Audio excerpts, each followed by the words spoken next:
ये गोदी media anchor एक बार फिर रुदाली कर रहा है और इस बार उसने प्रधानमंत्री नरेंद्र मोदी की सूचना और प्रसारण मंत्रालय को खत लिखा है। मानो कह रहा हो, मोदी काका देखो ना, जिन अवैध तरीकों से, अनाप शनाप तरीकों से मैंने अपने चैनल को नंबर 1 बना दिया, उसी अवैध तरीकों का इस्तेमाल बाकी चैनल्स कर रहे हैं नंबर 1 बनने के लिए। टीआरपी घोटाला मैंने किया और मेरा नाम 2 चार्जशीट्स में भी है। अब देखो ना, वही घोटाला बाकी लोग कर रहे हैं। दोस्तों, हुआ क्या मैं आपको बताता हूं। लगातार 3 हफ्ते रिपब्लिक न्यूज चैनल की टीआरपी गिरती जा रही है और ये 4थे और 5वें नंबर पर बने हुए हैं। आपको याद होगा, जिस हफ्ते रेटिंग्स फिर से शुरू हुई थी, टीवी की रेटिंग्स BARC के जरिए, उस दिन ये आदमी देखिए किस तरह से खड़े होकर इंडिया टुडे यानी कि आज तक को पानी पी पी कर गाली दे रहा था। मगर उसके बाद क्या हुआ? उसके बाद लगातार उसका चैनल जो है वो 4थे और 5वें नंबर पर चला गया। अब वो हर हफ्ते अपने चैनल पर आकर रोता है और क्या कहकर रोता है? वो ये कहता है कि लैंडिंग पेज खरीद लेने से, एजेंसीज को पैसा खिलाने से कोई नंबर 1 नहीं हो सकता। और आज उसने बाकायदा सूचना और प्रसारण मंत्रालय को खत लिख दिया है। विडंबना की बात यह है दोस्तों कि रिपब्लिक का यह संपादक जो है, मुंबई पुलिस की 1 नहीं 2 चार्जशीट में इसका नाम है, टीआरपी घोटाले में। दूसरी विडंबना यह है कि जब इसका चैनल रिपब्लिक न्यूज शुरू हुआ था तो कुछ एजेंसीज के मुताबिक इसने खुद ने लैंडिंग पेज खरीदा था, जिसके जरिए वो नंबर 1 हो गया था।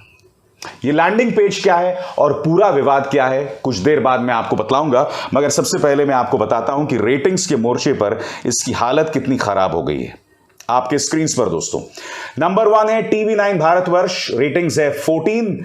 नंबर 2 पे है इंडिया टीवी, रेटिंग्स है 12.5 यानी 12.5। आज तक नंबर 3 पर आ गया है। जी हां, सबसे तेज कहे जाने वाला चैनल नंबर 3 पर है, 11.7। न्यूज 18 अंबानी का चैनल, वो 4थे नंबर पर है, 11.6। और रिपब्लिक भारत 9.8 यानी कि 10 पॉइंट्स तक भी रिपब्लिक चैनल नहीं पहुंच पा रहा है और नंबर 5 पर है। इसलिए अर्नब गोस्वामी जो है रुदाली कर रहा है और उसने सूचना और प्रसारण मंत्रालय को खत क्या लिखा है आपके स्क्रीन पर। और उस खत में उसने जो 5 बातें उठाई हैं वो मैं एक एक करके आपको बता रहा हूं। सबसे पहली बात, उसका कहना यह है कि लैंडिंग पेज एक रेस्ट्रिक्टिव ट्रेड प्रैक्टिस है, यानी कि व्यापार को बढ़ावा देने पर अंकुश, उस पर रोक लगाने के जैसा है लैंडिंग पेज। जी हां, वही लैंडिंग पेज जिसे आपने खरीदा था।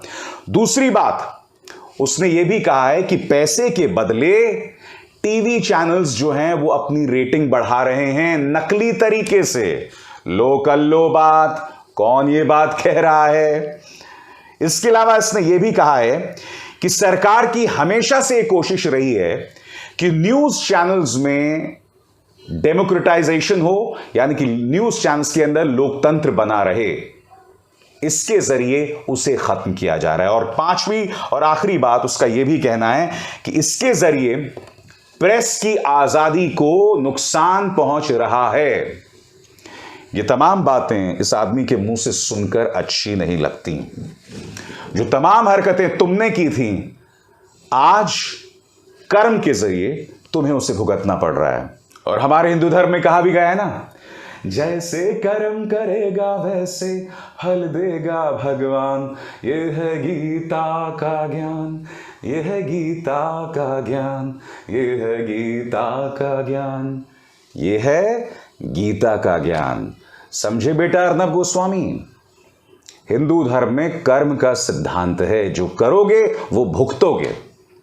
जो काम तुमने की, आज वही काम दूसरे चैनल्स कर रहे हैं और तुम्हारी उन तमाम हरकतों के बावजूद तुम पहले नहीं, दूसरे नहीं, 5वें नंबर पर आ गए।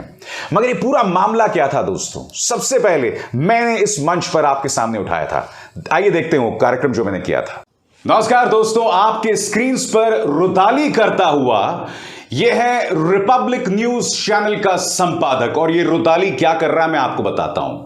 यह रुदाली यह कर रहा है कि इस हफ्ते की टेलीविजन रेटिंग्स आई हैं, यानी टीआरपी सामने आई है और इसका चैनल 5वें नंबर पर आ गया है।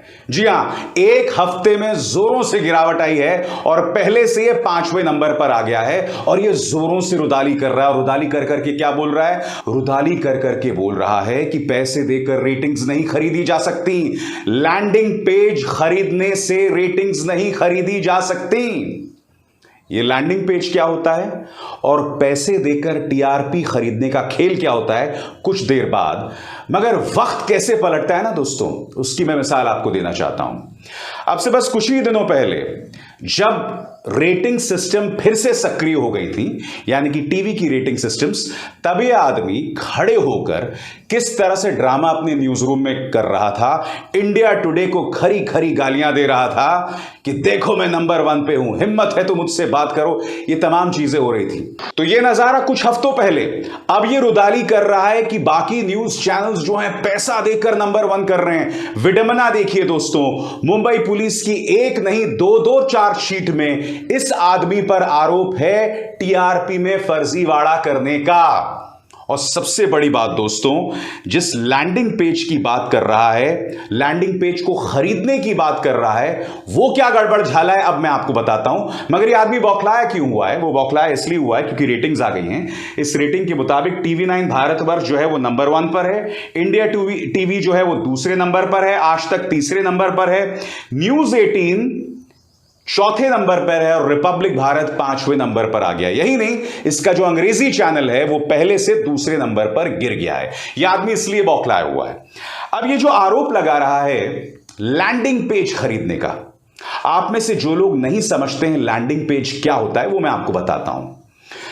हम में से कई लोगों के घर में टाटा स्काई नहीं होता है, कई लोगों के घर में केबल टीवी होता है। केबल टीवी क्या होता है दोस्तों?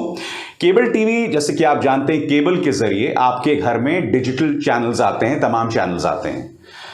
अब आप जैसे ही अपना रिमोट के जरिए चैनल ऑन करते हैं ना, तो जो सबसे पहला चैनल आता है, जैसे आपने ऑन किया एक चैनल सबसे पहले आता है, उस चैनल को जबरदस्त फायदा होता है। क्यों? क्योंकि न चाहते हुए भी आपको वो चैनल देखना पड़ता है और दूसरे चैनल में जाते जाते कम से कम 30-35 सेकंड लग जाते हैं, मगर तब तक उस चैनल को फायदा हो जाता है। वो चैनल होता है लैंडिंग पेज। केबल पर जो भी चैनल सबसे पहले आए उसे लैंडिंग पेज कहते हैं।